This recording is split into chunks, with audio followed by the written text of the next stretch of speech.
Welcome to Exam Fancier. Knowing yourself is beginning of all wisdom. यानी सबसे पहले आप खुद को जानें।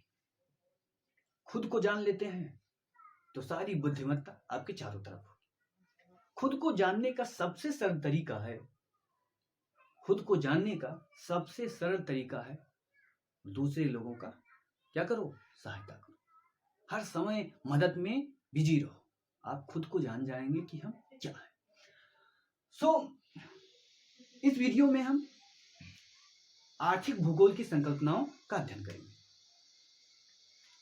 आर्थिक भूगोल की संकल्पनाओं का अध्ययन करेंगे।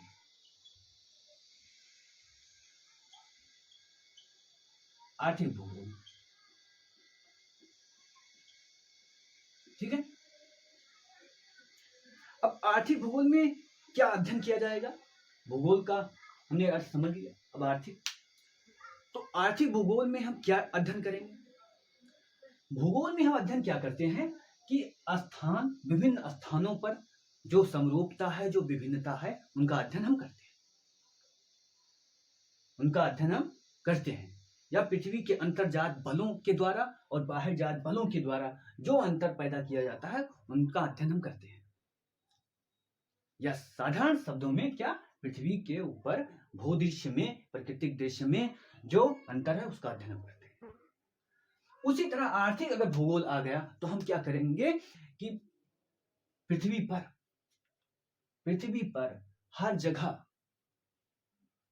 क्या क्या आर्थिक गतिविधियां हैं, कैसी आर्थिक गतिविधियां हैं, उनमें कितना अंतर है, कितना समरूपता है, उसका हम अध्ययन करेंगे। यानी पृथ्वी पर होने वाली उन सभी गतिविधियों का अध्ययन करेंगे और उन गतिविधियों में कितनी समरूपता है, कितना विभिन्नता है, इसको हम देखें। ठीक है। अब देखते हैं पहली संकल्पना। क्या? पहली संकल्पना आर्थिक क्रिया की संकल्पना। क्या? आर्थिक क्रिया। Concept of economic activities. ठीक है। अब आर्थिक क्रिया मनुष्य क्यों करता है? आर्थिक क्रिया मनुष्य आर्थिक क्रिया किस लिए करता है? पेट भरने के लिए। साधारण सा अगर लक्ष्य देखा जाए तो पेट भरने के लिए, रोटी, कपड़ा और मकान, इसी के लिए आर्थिक क्रिया करता है। अगर मनुष्य इसी के लिए केवल काम करे, रोटी, कपड़ा और मकान के लिए, तो मनुष्य को कभी क्या परेशानी आए ही। लेकिन मनुष्य किसके लिए कार्य करता है, ये आज तक बहुत से विद्वानों को पता नहीं। क्यों, किसके लिए इतना काम करता है, किसके लिए वो इतना भ्रष्टाचार करता है, इतना देश के खिलाफ काम करता है, किसके लिए, अभी समझ में नहीं आया। लेकिन अगर प्राथमिक आवश्यकता देखें तो रोटी, कपड़ा और मकान के लिए आर्थिक क्रिया की जाती है। ठीक है। शुरुआती मनुष्य जो होता है, शुरुआती यानी कि प्राचीन काल में मनुष्य की आर्थिक गतिविधियां केवल खाने तक थी, केवल खाने तक। लेकिन जैसे जैसे मनुष्य ने विकास किया, बौद्धिक पथ पर अग्रसर हुआ, उसने क्या किया, खाने से इतर भी सोचना शुरू किया। मकान। ठीक है। अब ये आर्थिक क्रिया जो है, इसको हम 3-4 भागों में डिवाइड कर सकते हैं। कितने भागों में? 3-4 भागों में डिवाइड कर सकते हैं। ठीक है। पहला, प्राथमिक आर्थिक क्रिया। क्या? प्राथमिक आर्थिक क्रिया।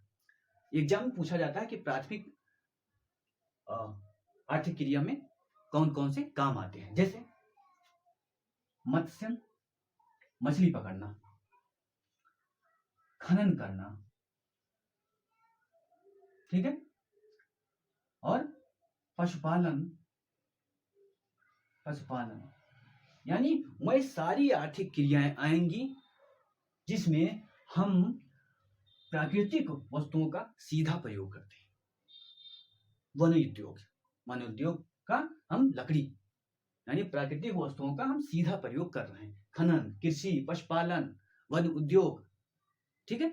तो ये प्राथमिक क्रिया में आती हैं। इस सामान्य एग्जामों में पूछा जाता है। ठीक। अब द्वितीय आर्थिक क्रिया क्या? द्वितीय आर्थिक क्रिया। द्वितीय आर्थिक क्रिया में हम जो प्राकृतिक सामान है, जो प्राकृतिक सामान है उसमें कुछ परिवर्तन करते हैं। क्या करते हैं? परिवर्तन करते हैं। उसमें हम परिवर्तन करते हैं, कुछ गुण को जोड़ते हैं, कुछ को बढ़ाते हैं। ठीक है, तो उसको हम क्या बोलते हैं? प्राथमिक और द्वितीयक आर्थिक क्रिया। अब द्वितीयक आर्थिक क्रिया में क्या आ सकता है? जैसे उद्योग। क्या? उद्योग। कोई भी उद्योग है आपका, क्या? कोई भी उद्योग आ सकता है। निर्माण कार्य। क्या? निर्माण कार्य। निर्माण कार्य, सड़क निर्माण से लेकर ताज होटल से लेकर ताजमहल तक सब निर्माण कार्य इसमें जोड़ेंगे। ठीक है, तो इसमें हम बिन निर्माण चीजों को जोड़ेंगे, यानी कि जो प्राथमिक क्रिया में जो सामान मिला हमको उसमें हम क्या करते हैं? वैल्यू ऐड करते हैं। वैल्यू ऐड करके हम उसको मार्केट में बेचते हैं।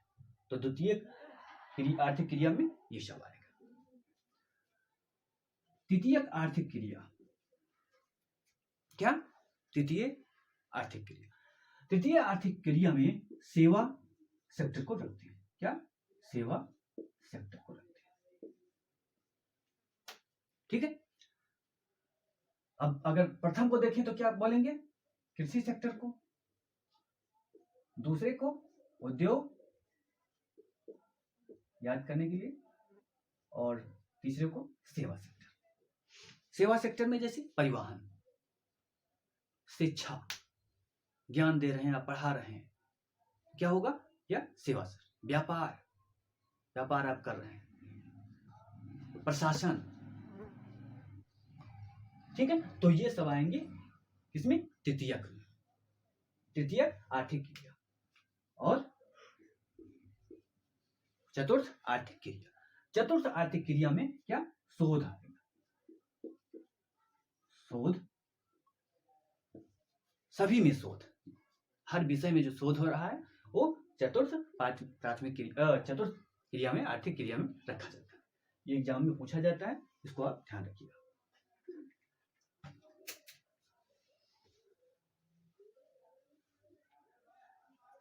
तो पहला कंसेप्ट हो गया क्या? आर्थिक क्रिया की संकल्पना। आर्थिक क्रिया की संकल्पना। अब अगला, आर्थिक क्रिया की अवस्थिति।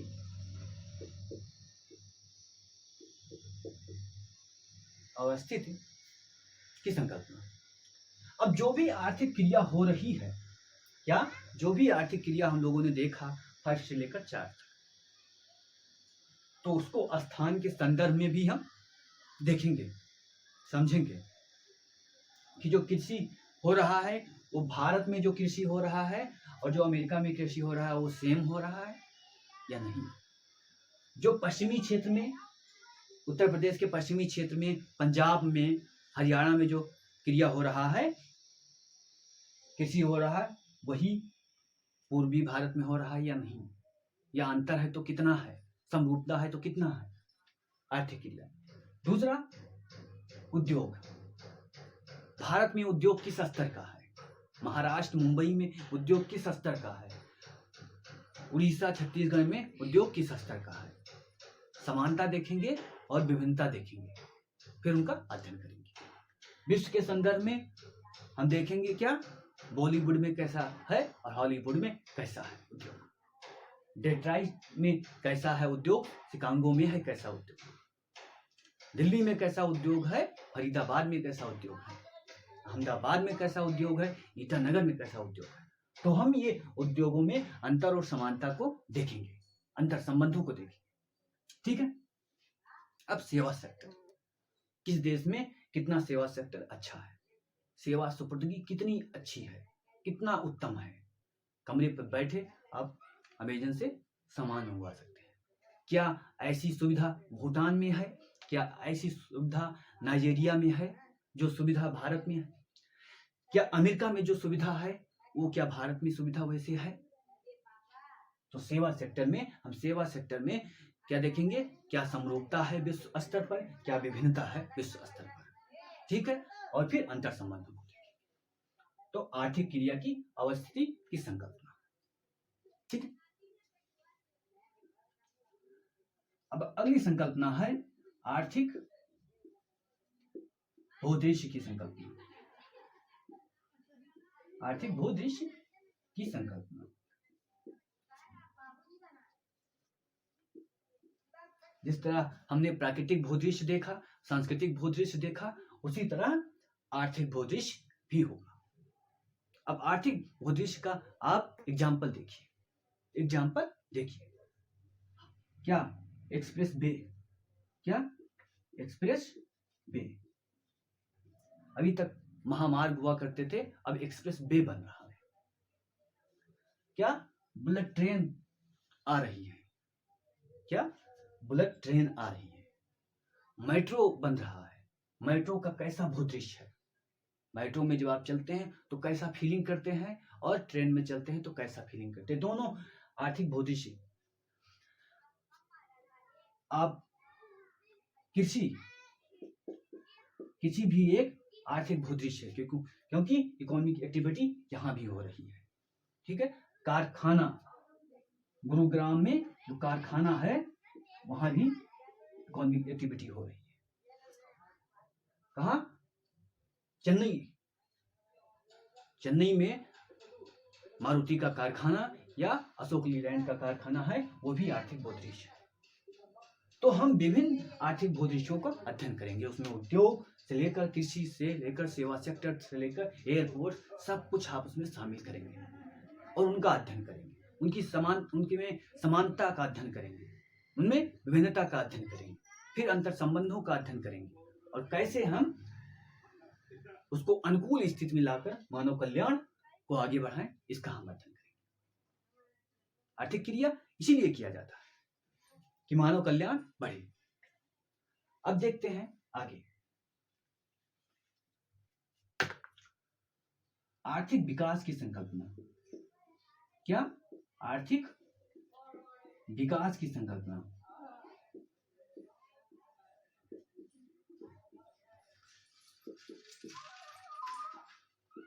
Concept of economic development. अब इकोनॉमिक डेवलपमेंट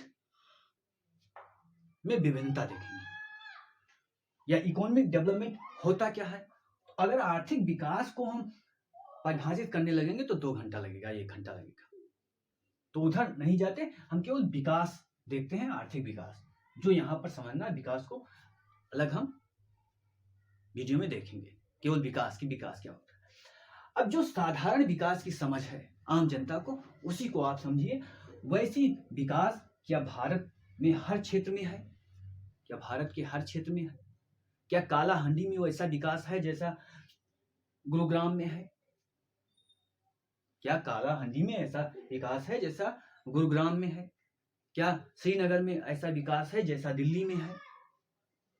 मुंबई का जैसा विकास है वैसा क्या उड़ीसा के किसी शहर का है? क्या उत्तर पूर्व के किसी शहर का है? ईटानगर, शिलोंग, तवांग, किसी भी शहर की वैसी विकसित अवस्था है? विकसित अवस्था के कुछ गुण होंगे, उन्हीं गुणों के आधार पर विकास का क्या देखा जाएगा? विकास में समानता देखा जाएगा। भारत के स्तर, विश्व स्तर पर हम विकास में समानता देखेंगे कि अफ्रीका में कैसे विकास है, भारत में कैसे विकास है, नाइजीरिया में कैसे विकास है, युगांडा में कैसे विकास है, ठीक है। तो ये आर्थिक विकास की संकल्पना है। आर्थिक विकास के आधार पर ही विश्व को बांटा भी गया है। विकसित देश, विकासशील देश, अल्प विकसित देश, ठीक है। प्रथम दुनिया, दूसरी दुनिया, तीसरी दुनिया, चौथी दुनिया, विकास के स्तर पर ही बांटा गया। आप लोग पता लगाइएगा कि प्रथम दुनिया किसे कहते हैं, दूसरी दुनिया किसे कहते हैं, और तीसरी दुनिया किसे कहते हैं, और चौथी दुनिया किसे कहते हैं, ठीक है। तो ये आर्थिक विकास की संकल्पना होती है। अब क्या देखते हैं? संसाधन की संकल्पना। क्या? संसाधन की संकल्पना।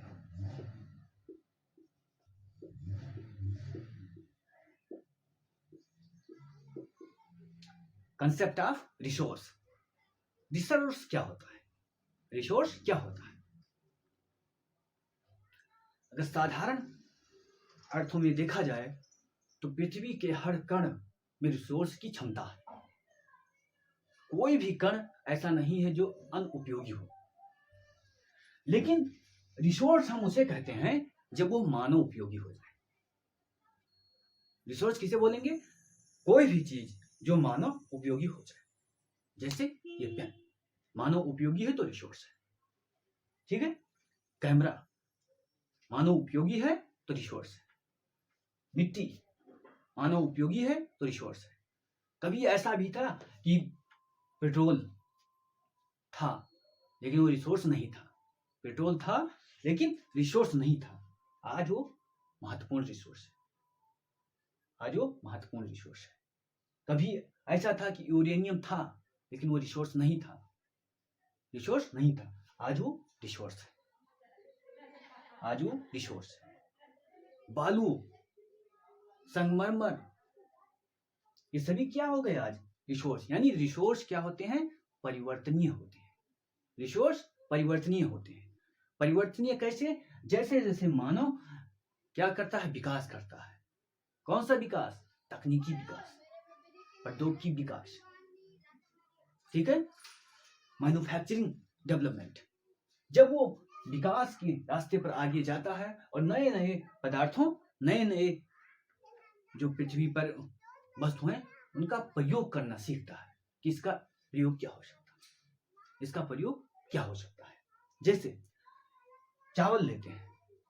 जब चावल में शुरू में आया रहा होगा तो उससे पहले चावल रिसोर्स नहीं था। लेकिन आज चावल एक घास ही तो है, एक घास ही है, लेकिन वो कितना बड़ा रिसोर्स बन गया। गेहूं एक घास ही है लेकिन कितना बड़ा रिसोर्स बन गया। यानी पृथ्वी पर जितने भी चीजें हैं उनमें विद्यमान है क्या? रिसोर्स की क्षमता। और वो क्षमता कब प्रफुल्लित होती है? जब मानव अपनी क्षमता को बढ़ाता है।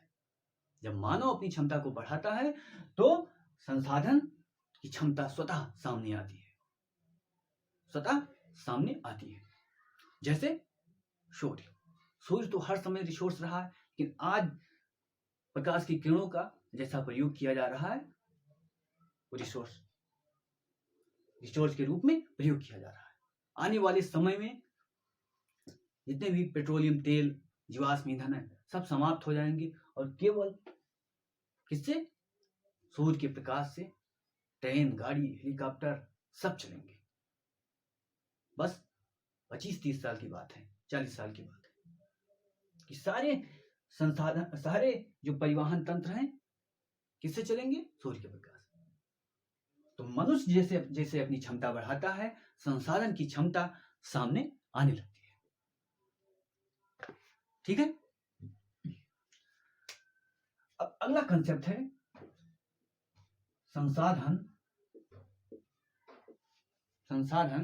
संरक्षण की संकल्पना।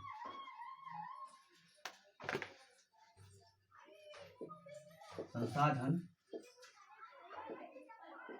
संरक्षण की संकल्पना। ठीक है? संसाधन बहुत है, लेकिन अगर आप उसका दुरुपयोग करते हैं तो संसाधन के प्रयोग के बाद जो बेस्ट आता है वो आपके लिए घातक हो सकता है। यूरेनियम का प्रयोग करते हैं, यूरेनियम के बाद प्रयोग करने के बाद जो वस्तु बेस्ट बचता है वो आपके लिए घातक हो सकता है। तो इसीलिए संसाधन संरक्षण की संकल्पना आई। संसाधन संरक्षण की संकल्पना आई। हमारे पास जल पृथ्वी पर बहुत है, फिर भी हमें संरक्षण करना है क्योंकि पीने वाला जल कम है। अगर हम लापरवाही करते रहे तो क्या होगा? पीने वाला जल समाप्त हो जाएगा। या जीवाश्म ईंधन का अंधाधुंध प्रयोग करते रहे, गाड़ी स्टॉक करके छोड़ दिया, प्रयोग हो रहा है, तो ये क्या है? आप क्या कर रहे हैं? संसाधनों का क्या कर रहे हैं? व्ययन कर रहे हैं, बिना फालतू उसका प्रयोग कर रहे हैं, कोई उसका औचित्य नहीं है। तो यही पर आता है संरक्षण। आप रेड लाइट देखें तो अपना गाड़ी क्या कर ले, बंद कर ले। संरक्षण कर रहे हैं, संसाधन संरक्षण कर रहे हैं। ठीक है, तो संसाधन संरक्षण में हम जो भी प्रयोग करते हैं उसको हम कैसे प्रयोग करेंगे? मितव्ययिता के साथ, बुद्धिमानी के साथ। जैसे एक एग्जाम्पल देखते हैं। कभी ऐसा होता था कि 1 केजी, आज 1 केजी में जितना विद्युत बन जाता है कभी 100 केजी में बनता था। हमने संसाधन संरक्षण की में इतना विकास किया है। यानी जो भी मनुष्य उपयोग कर रहा है, उपयोगी जितने भी संसाधन है उनका प्रयोग क्या करें? जुडिशियसली करें, विवेकपूर्ण करें। ठीक है, संसाधन संरक्षण की संकल्पना।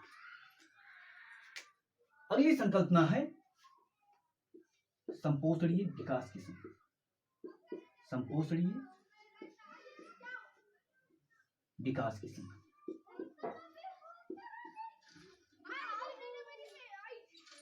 विश्व स्तर पर विकास हो रहा है, विश्व स्तर पर विकास हो रहा है। विश्व में इतना धन है कि कोई गरीब नहीं रह सकता, कोई गरीब नहीं रह सकता। विश्व में इतना धन है कोई गरीब नहीं रह सकता, फिर भी विश्व में 3 अरब की जनसंख्या भूखे मरती है। तो क्या हो रहा है? विकास है, लेकिन वो क्या? संपोषणीय नहीं। सबको विकास का लाभ नहीं मिल रहा है। अब सबको विकास का लाभ कैसे पहुंचाया जाए? सबको विकास का लाभ कैसे पहुंचाया जाए? या जो भी विकास किया जाए वो विकास अनंत काल तक रहे। जो भी विकास किया जाए वो अनंत काल तक रहे। अगर हम इसका प्रयोग कर रहे हैं, संगमरमर का प्रयोग कर रहे हैं, तो ऐसे प्रयोग करें कि वो अनंत काल तक रहे। अगर हम कोयला का प्रयोग कर रहे हैं तो ऐसा प्रयोग करें कि वो अनंत काल तक रहे। ठीक है। अब संपोषणीय विकास की जो धारणा है ये 1980 के दशक में विकसित होती है। 1980 के दशक में विकसित होती है। अगर संपोषणीय विकास का परिभाषा पूछा जाए तो आपको ऐसे लिखना है कि आपको ऐसा विकास करना है कि अपनी पीढ़ी या आने वाली पीढ़ी के विकास के साथ समझौता ना किया जाए। मतलब एक पीढ़ी यहां पर है और एक पीढ़ी यहां पर। आपको ऐसे विकास करना है कि जब ये पीढ़ी आए तो आपसे कम ना रहे, आपसे कम ना रहे। इसे ही संपोषणीय विकास कहते हैं। एनसीईआरटी में आपको यही मिलेगा कि आपको ऐसा प्रयोग करना है, ऐसे विकास करना है, ऐसा संसाधन प्रयोग करना है कि आने वाली जो अगली पीढ़ी है वो आपसे कमतर ना रहे। वो यह ना सोचे कि हमारे पूर्वज ने हमारे लिए जो छोड़ा है वो खुद से ज्यादा खराब है।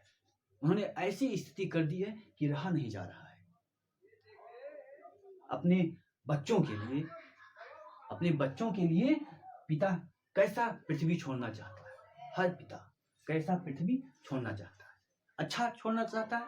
वही अच्छा जो छोड़ना चाहता है वही संपोषणीय विकास है। एक पिता से आप अगर पूछते हैं कि अपने बच्चों के लिए आप कैसा व्यवस्था देना चाहते हैं, तो वो पिता हर समय चाहेगा कि जो व्यवस्था मेरे पास है उससे अच्छी व्यवस्था मेरे पुत्र के पास हो। तो वही सोच क्या है? संपोषणीय विकास है। वही सोच क्या है? संपोषणीय विकास है। ठीक है। अब अगली संकल्पना है आर्थिक प्रदेश की संकल्पना। क्या? आर्थिक प्रदेश की संकल्पना।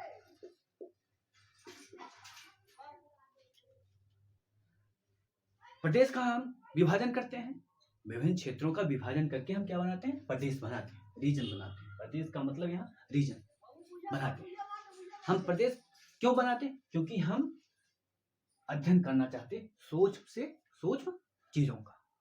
वर्गीकरण हम इसीलिए करते हैं कि हम सूक्ष्म चीजों का अध्ययन करें। जैसे संपोषणीय को क्या कर दें? दोनों को अलग कर दें। संपोषणीय इधर कर दें, विकास इधर कर दें। दोनों को क्या किया जाए? समझा जाए। तो इन्हें आप अच्छे से समझ सकते हैं। तो वर्गीकरण क्या है? किसी भी चीज को समझने का एक रास्ता है। तो प्रदेश क्यों हम बनाते हैं? कि प्रदेश के बारे में अच्छी जानकारी ली जा सके। जैसे उत्तर प्रदेश, उत्तर प्रदेश में एक क्षेत्र है विंध्याचल, एक क्षेत्र है विंध्याचल, एक है पूर्वांचल, एक है बुंदेलखंड। तो इन प्रदेश को क्यों बनाया गया? कि हम इनका अध्ययन कर सकें अच्छे से, या इन प्रदेश में कुछ समरूपता पाई जाए, या इस प्रदेश में कुछ समरूपता पाई जाती हो। तो समरूपता को लेकर हम प्रदेश का निर्माण करते हैं, समरूपता को लेकर प्रदेश का निर्माण करते हैं। अब आर्थिक प्रदेश की बात हो रही, आर्थिक प्रदेश की बात हो रही, यानी कोई ऐसा प्रदेश है जिसमें कुछ विशेष प्रकार के कार्य या कुछ विशेष प्रकार की एक्टिविटी है, और उस कारण उसमें क्या आया है, उस कारण उसे आर्थिक प्रदेश कहा गया है, उस कारण उसे आर्थिक प्रदेश कहा गया है।